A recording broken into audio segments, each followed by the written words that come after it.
The 2026 Senate map is a horror movie for Democrats, yet Chuck Schumer just found a flashlight. That's the emotional headline ricocheting around Washington right now.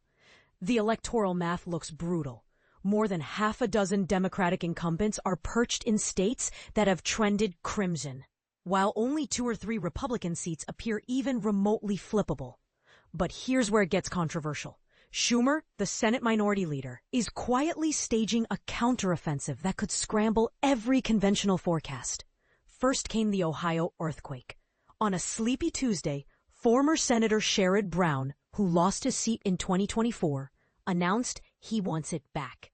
Brown's brand of lunch bucket populism still resonates in union halls, from Toledo to Youngstown, and his entry instantly forces Republicans to open a second front in a state they thought was safely locked down. Brown would square off against appointed Senator John Husted, who stepped into the seat when J.D. Vance traded Capitol Hill for the Naval Observatory. Even if Brown ultimately falls short, GOP donors will have to dump millions into Ohio that they had earmarked for offense elsewhere. Then came the Tar Heel twist. Former North Carolina Governor Roy Cooper, who left office in January with sky-high approval ratings, shocked pundits by leaping into the open seat race.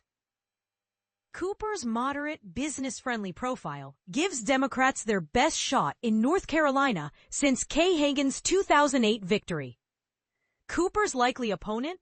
Newly minted Republican Michael Whatley, who has never faced a statewide electorate.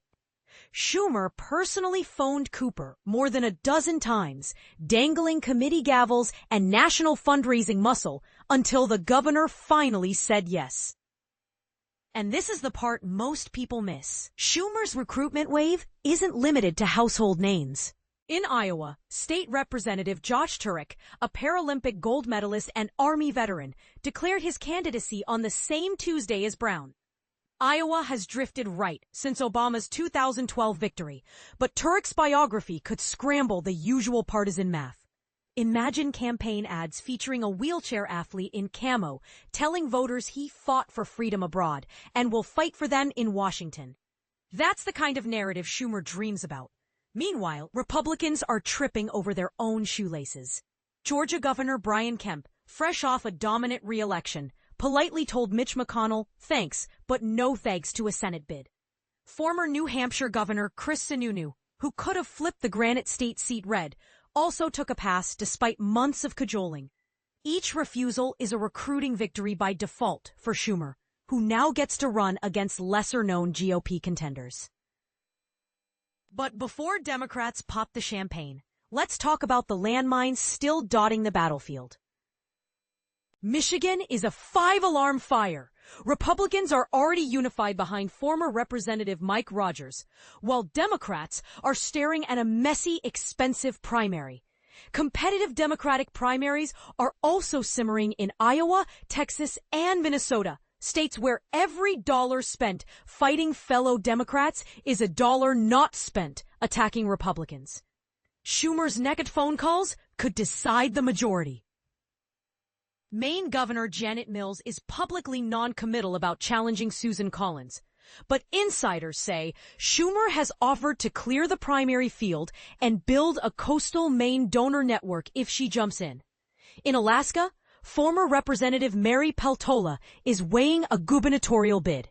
Yet Schumer is dangling the prospect of a rematch against Senator Dan Sullivan, arguing that ranked choice voting and residual goodwill from her 2022 special election win could make the last frontier surprisingly competitive.